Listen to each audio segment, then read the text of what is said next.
So I just got back from my Sunday rounds and gusto ko lang sagutin tong tanong ni Sir. 5.91 FBS Doc, pre-diabetic na ba?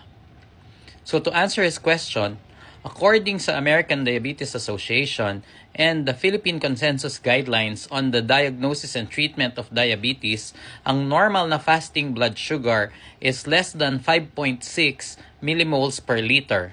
And ang diabetes naman is more than 7 millimoles per liter.